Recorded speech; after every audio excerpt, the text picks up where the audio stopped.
നമസ്കാരം. സമക്ഷത്തിലേക്ക് സ്വാഗതം.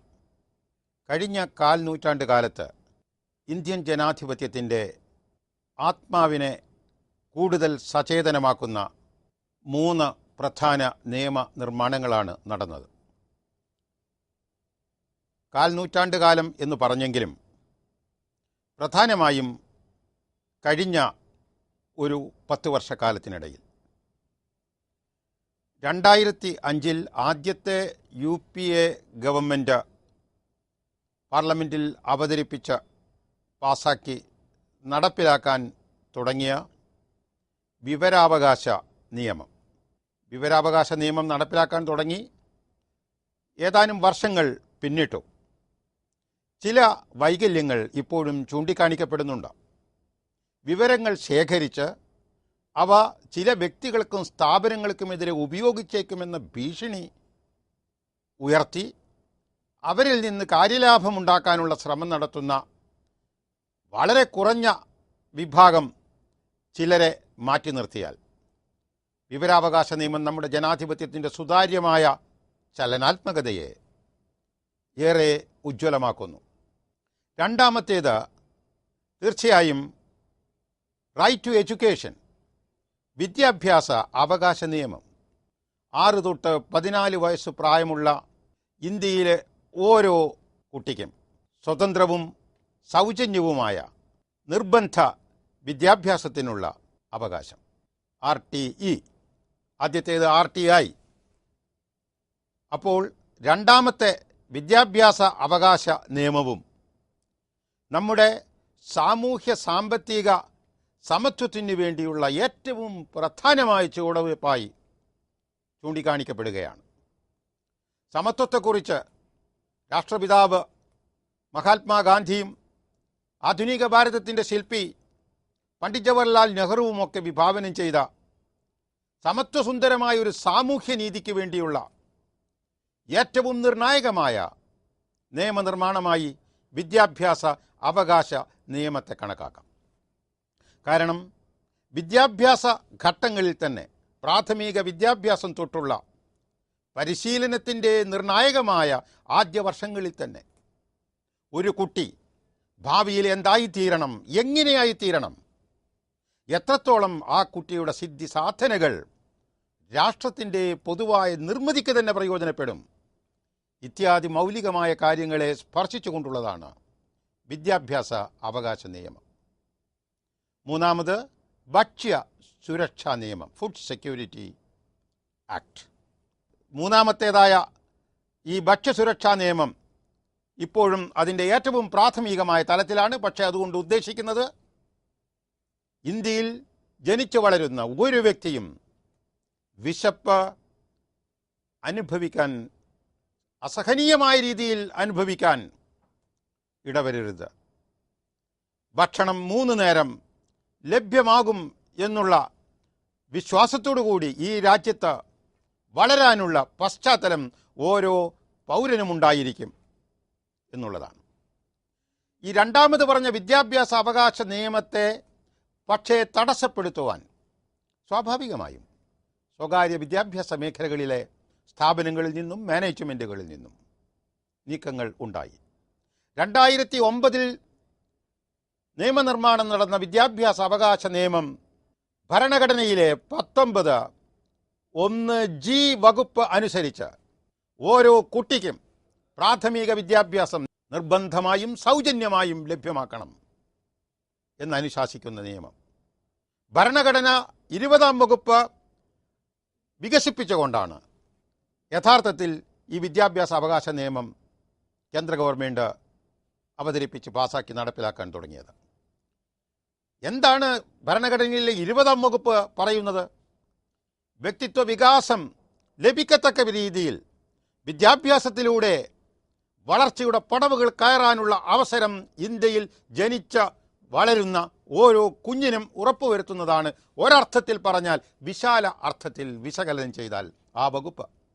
പക്ഷേ ദശാബ്ദങ്ങൾ കഴിഞ്ഞിട്ടും സ്വതന്ത്ര ഭാരതത്തിൽ അങ്ങനെ ഒരു ഉദ്ദേശം പൂർണ്ണമായി സബലീകരിക്കാൻ സാധിക്കാത്തതിൻ്റെ പശ്ചാത്തലത്തിൽ ഒരു പ്രത്യേക നിയമനിർമ്മാണത്തിൻ്റെ ആവശ്യം ഉണ്ടെന്ന് മനസ്സിലാക്കിക്കൊണ്ടായിരുന്നു വിദ്യാഭ്യാസ അവകാശ നിയമം 2009 രൂപപ്പെട്ടതും പാസ്സാക്കപ്പെട്ടതും 2010 അത് നടപ്പിലായി തുടങ്ങിയപ്പോൾ അത് തങ്ങളുടെ അവകാശത്തെ, മൗലികമായ അവകാശത്തെ ധ്വംസിക്കുന്ന തരത്തിലാണെന്നുള്ള വാദവുമായി സ്വാഭാവികമായും പല വിദ്യാലയങ്ങളും അതിൻ്റെ മാനേജ്മെൻറ്റുകളും ആ മാനേജ്മെൻറ്റിനെ നിയന്ത്രിക്കുന്ന നടത്തിപ്പുകാരുമൊക്കെ കോടതിയെ സമീപിച്ചു.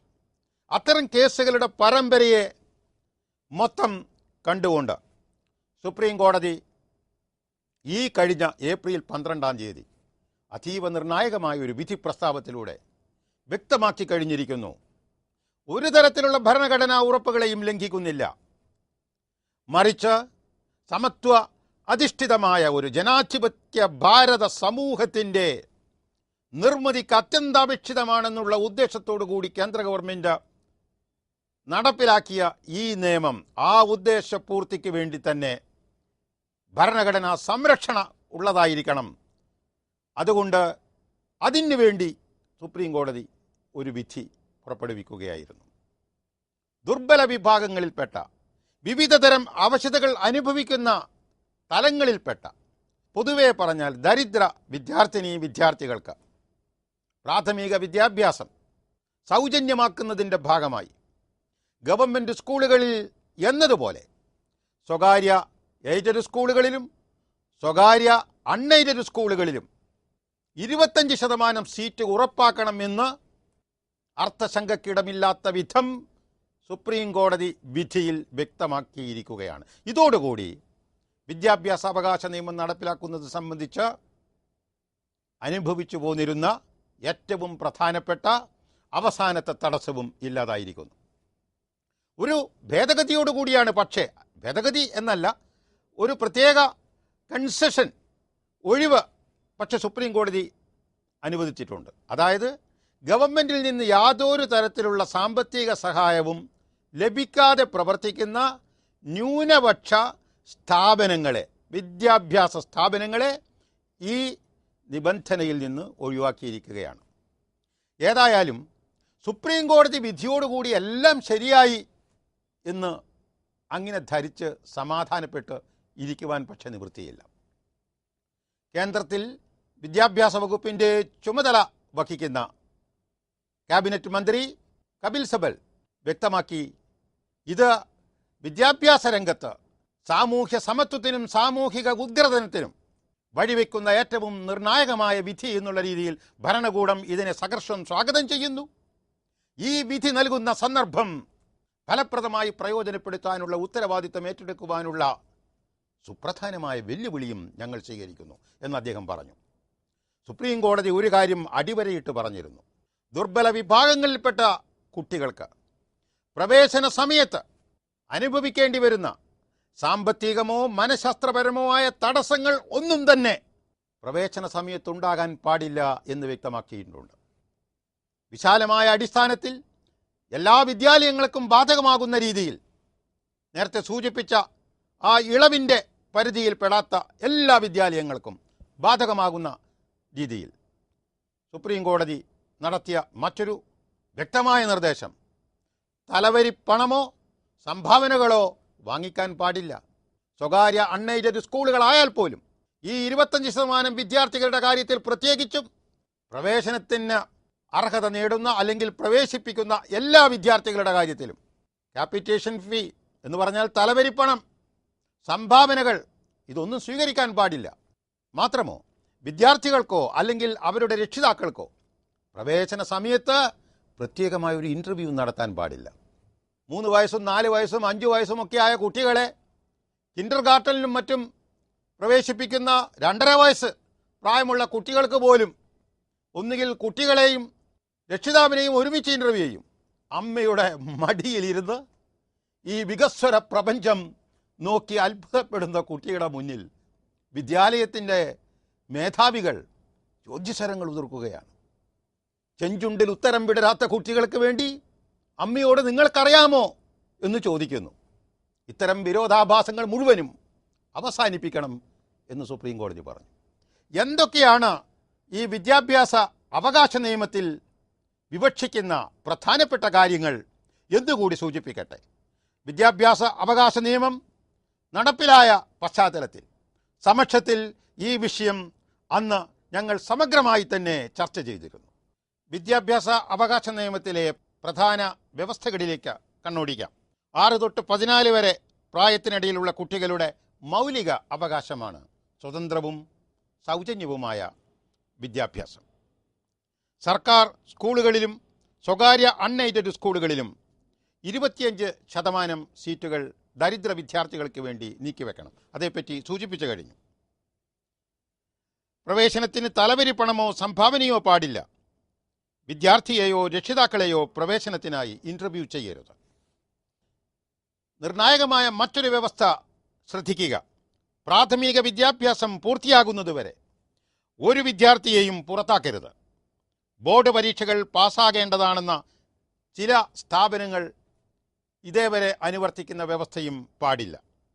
സ്കൂളുകളിൽ നിന്ന് പുറത്തു പോകുന്നവർക്ക് അതായത് വിദ്യാലയങ്ങളിൽ വിദ്യാഭ്യാസം തുടരുന്ന വിദ്യാർത്ഥികൾക്ക് എന്ന പോലെ അവരുമായി എല്ലാ നിലകളിലും തുല്യത അവർക്ക് നേടത്തക്ക രീതിയിലുള്ള പരിശീലന സൗകര്യങ്ങൾ തദ്ദേശ സ്വയംഭരണ സ്ഥാപനങ്ങളും മറ്റും മുൻകൈയെടുത്ത് നടപ്പിലാക്കേണ്ടതാണ്. പ്രാഥമിക വിദ്യാഭ്യാസം പൂർണ്ണമായും സൗജന്യമാകണം. സ്കൂൾ ഫീസ് ഈടാക്കാൻ പാടില്ല. യൂണിഫോം, ടെക്സ്റ്റ് പുസ്തകങ്ങൾ, ഉച്ചഭക്ഷണം, സ്കൂളിലേക്കുള്ള വരവും പോക്കും ഇതെല്ലാം സൗജന്യമായിരിക്കണം എന്നാണ് വിദ്യാഭ്യാസ അവകാശ നിയമം വിഭാവനം ചെയ്യുന്നത്. 30 വിദ്യാർത്ഥികൾക്ക് ഒരു അധ്യാപകൻ എന്നുള്ള കണക്കിൽ കേരളം ഈ പശ്ചാത്തലത്തിൽ 2 വർഷം മുമ്പ് തയ്യാറാക്കിയ ഒരു കരട് നിയമത്തിൽ 30 പേർക്കും 35 പേർക്കും ഒരു അധ്യാപകൻ എന്ന നിലയിൽ വ്യവസ്ഥ ചെയ്തിരുന്നു. പക്ഷേ കേന്ദ്ര നിയമത്തിൽ 30 എന്ന് തന്നെ വളരെ വ്യക്തമായി വ്യവസ്ഥ ചെയ്തിരിക്കുകയാണ്. ഈ നിയമം അനുശാസിക്കുന്ന ഏറ്റവും പ്രധാനപ്പെട്ട ഒരു സമീപന രേഖയുണ്ട്, നിർദ്ദേശമുണ്ട്. അത് കേന്ദ്ര വിദ്യാഭ്യാസ മന്ത്രി ശ്രീ കപിൽ സിബലും സൂചിപ്പിക്കുകയുണ്ടായി.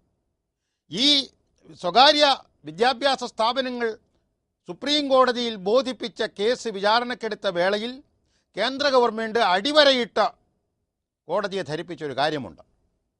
ഈ വിദ്യാഭ്യാസ അവകാശ നിയമം വിദ്യാർത്ഥികളെ കേന്ദ്രീകരിച്ചായിരിക്കണം. ചൈൽഡ് സെൻട്രിക്, ഓരോ കുഞ്ഞിനെയും കേന്ദ്രീകരിച്ചായിരിക്കണം.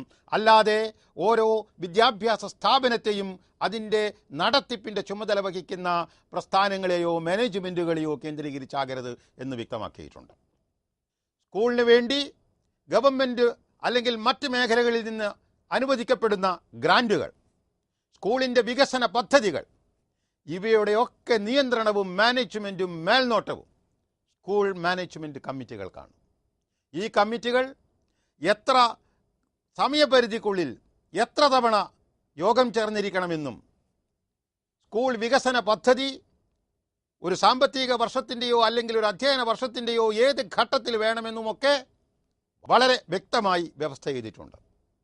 ഉദ്ദേശിക്കുന്ന വിധം നടപ്പിലാവുകയാണെങ്കിൽ ഓരോ സ്കൂളിൻ്റെയും നടത്തിപ്പ് സംബന്ധിച്ച് ഏറ്റവും സുതാര്യവും ഫലപ്രദവുമായ സംവിധാനമാക്കി മാറ്റാൻ സ്കൂൾ മാനേജ്മെൻറ്റ് കമ്മിറ്റിയുടെ വ്യവസ്ഥ അനുസരിച്ചുള്ള വകുപ്പുകളിലൂടെ സാധിക്കേണ്ടതാണ്.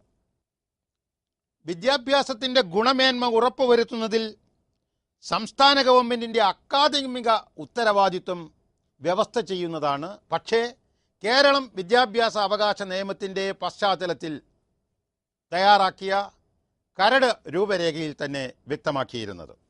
കരട് രൂപരേഖയിലെ റൂൾ 8 അനുസരിച്ച് ഇത് സർക്കാരിൻ്റെ ഉത്തരവാദിത്വമാണ്.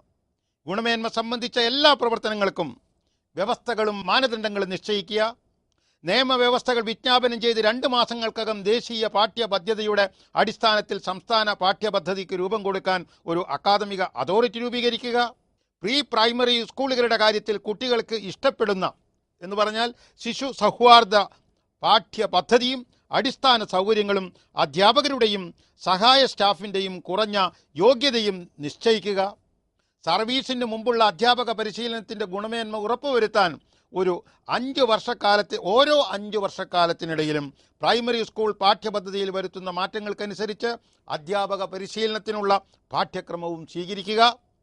ശാരീരിക മാനസിക പ്രശ്നങ്ങളുള്ള വിദ്യാർത്ഥികൾക്ക് പ്രത്യേക പരിശീലനം നൽകാനുള്ള കഴിവ് അധ്യാപകരിൽ ഉണ്ടാക്കാൻ ടീച്ചേഴ്സ് ട്രെയിനിങ്ങിൽ പ്രത്യേക പാഠങ്ങളും പരിശീലന ക്രമങ്ങളും ഉൾപ്പെടുത്തുക തുടങ്ങി വിദ്യാഭ്യാസത്തിൻ്റെ ഗുണമേന്മ വർദ്ധിപ്പിക്കുവാനുള്ള ഏറ്റവും അടിസ്ഥാനപരമായ പല സമീപന വ്യവസ്ഥകളും ഈ ബില്ലിൽ, പ്രത്യേകിച്ചും ഈ നിയമത്തിൽ കേന്ദ്ര സംസ്ഥാന തലത്തിൽ തന്നെ ഉൾപ്പെടുത്തപ്പെട്ടിട്ടുണ്ട്. ഇതൊക്കെ അക്ഷരാർത്ഥത്തിൽ ആത്മാർത്ഥതയോടുകൂടി നടപ്പിലാക്കുകയാണെങ്കിൽ നമ്മുടെ വിദ്യാഭ്യാസ മേഖലയുടെ സമഗ്രവും സചേതനവുമായ ഒരു ഉദ്ഘാടനത്തിനും ഉത്തേജനത്തിനും അഭ്യുദയത്തിനും ഈ വിദ്യാഭ്യാസ അവകാശ നിയമം തീർച്ചയായും ഗുണകരമായ ഫലങ്ങളുണ്ടാക്കും എന്ന് തന്നെ നമുക്ക് പ്രത്യാശിക്കാവുന്നതാണ്. പക്ഷേ ആ പ്രത്യാശയോടൊപ്പം ആ ലക്ഷ്യങ്ങൾ സാധൂകരിക്കുന്നതിനുള്ള, ആ ലക്ഷ്യങ്ങൾ പ്രാപിക്കുന്നതിനുള്ള ഇച്ഛാശക്തിയോടുകൂടിയുള്ള സംയോജിത പ്രവർത്തനം സർക്കാർ തലത്തിലും മറ്റെല്ലാ അനുബന്ധ തലങ്ങളിലും ഉണ്ടാകേണ്ടതാണ്. നമ്മുടെ ഇപ്പോഴത്തെ വിദ്യാഭ്യാസ സമ്പ്രദായത്തിൻ്റെ ചില പ്രത്യേക പ്രശ്നങ്ങളിലേക്ക് ഒരു നിമിഷമെങ്കിലും നാം ശ്രദ്ധ തിരിക്കേണ്ടത് നന്നായിരിക്കും. വിദ്യാഭ്യാസം പൊതുവെ പറഞ്ഞാൽ അക്കാദമികമായും സാമൂഹികമായും സാമ്പത്തികമായും കുട്ടികൾക്ക് മുന്നോട്ട് വളർന്ന് വികസിക്കാനുള്ള ഏറ്റവും നിർണായകമായ അവസരം ഉറപ്പുവരുത്തുന്ന ഘട്ടമാണ്. വിദ്യാഭ്യാസം കുട്ടികളുടെ കുടുംബ പശ്ചാത്തലമോ വ്യക്തിപരമായ സാഹചര്യങ്ങളോ എന്തു തന്നെയായാലും അവരെ കഴിവുകൾ നേടാൻ സന്നദ്ധരാകണം. അതാണ് ഏറ്റവും പ്രധാനം. വിമർശന ബുദ്ധിയോടെ വായിക്കാനും വിശകലന സാമർഥ്യത്തിലൂടെ പ്രശ്നപരിഹാരം സാധിക്കാനും ഭാവനാപൂർണമായി ചിന്തിക്കാനും ഓരോ കുട്ടിയെയും പ്രാപ്തമാക്കണം വിദ്യാഭ്യാസം എന്നുള്ളതൊക്കെ ആർക്കും അറിയാവുന്ന, എങ്കിലും നമ്മൾ പലപ്പോഴും മറന്നുപോകുന്ന മൗലികമായ കാര്യങ്ങളാണ്. മെക്കൻസ്കി ആൻഡ് കമ്പനി അടുത്ത കാലത്ത് പ്രസിദ്ധീകരിച്ച ഒരു പഠനത്തിൽ ആഗോളതലത്തിൽ സ്കൂൾ സംവിധാനങ്ങളിൽ മുന്നിട്ട് നിൽക്കുന്നത് സാക്ഷരത, ഗണിതശേഷി, പ്രശ്നപരിഹാര കഴിവ് എന്നീ അടിസ്ഥാന മാനദണ്ഡങ്ങളെ ആധാരമാക്കി മുന്നിട്ട് നിൽക്കുന്നത് Belgium, Finland, Japan, Hong Kong, Netherlands, Singapore, south Korea എന്നീ രാജ്യങ്ങളാണ്. ഈ രാജ്യങ്ങളൊക്കെ രാഷ്ട്രീയമായും സാംസ്കാരികമായും സാഹചര്യ സംബന്ധമായി നിരവധി വൈജാത്യങ്ങളും വ്യത്യസ്തതകളും പുലർത്തുന്ന രാജ്യങ്ങളാണ്. പക്ഷേ ഈ വിദ്യാഭ്യാസ സമ്പ്രദായത്തിൻ്റെ നടത്തിപ്പിൻ്റെയും ഫലദായകത്വത്തിൻ്റെയും കാര്യത്തിൽ മുന്നിട്ട് നിൽക്കുന്ന ഇപ്പറഞ്ഞ രാഷ്ട്രങ്ങൾ തമ്മിൽ പൊതുവെ 2-3 കാര്യങ്ങളിൽ എങ്കിലും സമാനതകളുണ്ട്. അതേതാണെന്ന് കൂടി പരിശോധിക്കാം. അധ്യാപന ജോലിക്ക് ഉയർന്ന പദവി നമ്മുടെ നാട്ടിൽ ഇല്ലാത്തത് അതാണ്. മറ്റേത് മണ്ഡലങ്ങളിലും ജോലി ചെയ്യുന്നവരെക്കാളും ഒരുപടി മുന്നിൽ സമൂഹം നമ്മുടെ അധ്യാപകരെ കണക്കാക്കുന്ന ഒരു ഘട്ടമുണ്ടാകണം. അതിന് അധ്യാപകരും കൂടി ധാർമ്മികമായും അക്കാദമികമായും പ്രാവർത്തികമായും അർഹത നേടിയിരിക്കണം. ഏതായാലും സുപ്രീം കോടതി വിധിയോടുകൂടി ഒരു കാര്യം വ്യക്തമായിരിക്കുന്നു. പന്ത് കേന്ദ്ര ഗവൺമെൻറ്റിൻ്റെയും സംസ്ഥാന ഗവൺമെൻറ്റിൻ്റെയും കോർട്ടിലാണ്, കളിക്കളത്തിലാണ്. വെല്ലുവിളി കേന്ദ്ര ഗവൺമെൻറ്റിൻ്റെയും സംസ്ഥാന ഗവൺമെൻറ്റിൻ്റെയും വിദ്യാഭ്യാസ മേഖലയുമായി ബന്ധപ്പെട്ട് പ്രവർത്തിക്കുന്ന ഉദ്യോഗസ്ഥ നേതൃത്വത്തിൻ്റെയും രാഷ്ട്രീയ നേതൃത്വത്തിൻ്റെയും മുന്നിലാണ്.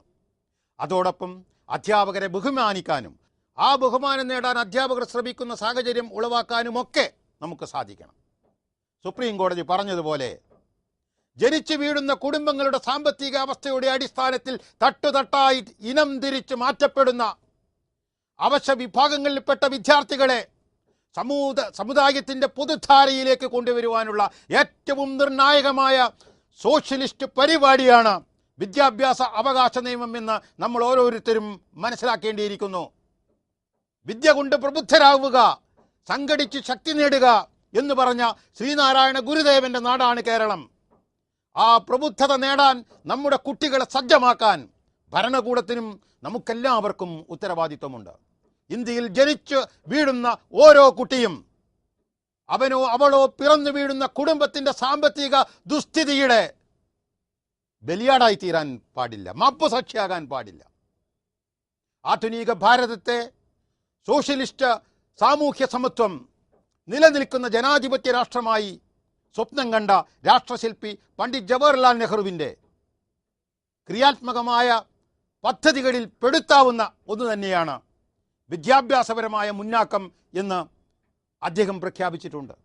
പക്ഷേ ദശാബ്ദങ്ങൾ ഏറെ കഴിഞ്ഞിട്ടും സമത്വാധിഷ്ഠിതമായ ഒരു ഭാരതീയ സമൂഹത്തിൻ്റെ ശില്പോപകരണമായി വിദ്യാഭ്യാസത്തെ മാറ്റി തീർക്കാൻ നമുക്ക് സാധിച്ചില്ല. ഇതാണ് സുവർണാവസരം. അതുകൊണ്ട് വിദ്യാഭ്യാസ അവകാശ നിയമത്തിലെ സമത്വ സ്വപ്നങ്ങൾ സഫലീകരിക്കത്തക്ക രീതിയിലുള്ള ഗുണമേന്മ ഉറപ്പുവരുത്തുന്ന തലവരിപ്പണവും സംഭാവനകളും സ്വകാര്യ വിദ്യാഭ്യാസ സ്ഥാപനങ്ങളുടെ മാനേജ്മെൻറ്റ് മേധാവികളുടെ തലയെടുപ്പും ചിലപ്പോഴൊക്കെ അവർ കാണിക്കുന്ന അഹങ്കാരവും ഇതെല്ലാം മാറ്റി നിർത്തിക്കൊണ്ട് നമുക്ക് മുന്നോട്ട് പോകാൻ സാധിക്കണം. അതുകൊണ്ട് ആ പശ്ചാത്തലത്തിൽ സുപ്രീം കോടതിയിൽ നിന്നുണ്ടായ ഈ വിധി നമുക്കെല്ലാം ഉത്സാഹവും ഉണർവും പ്രദാനം ചെയ്യുന്നുണ്ട്. എങ്കിലും നമ്മുടെ ഉത്തരവാദിത്വത്തെ ഒന്നുകൂടി മണിമുഴക്കി ഉണർത്തുന്നുണ്ട്. ആ മണിമുഴക്കം ശ്രദ്ധിക്കുക. അതനുസരിച്ച് പ്രവർത്തിക്കാൻ നമ്മുടെ വിദ്യാഭ്യാസ നായകന്മാർക്ക് സാധിക്കുമാറാകട്ടെ എന്ന പ്രാർത്ഥനയോടെ ആശംസയോടെ ഈ വിഷയം സമക്ഷത്തിൽ സവിനയം സമർപ്പിക്കുന്നു. കേട്ടതിന് നന്ദി. നമസ്കാരം. ജയ് ഹിന്ദ്.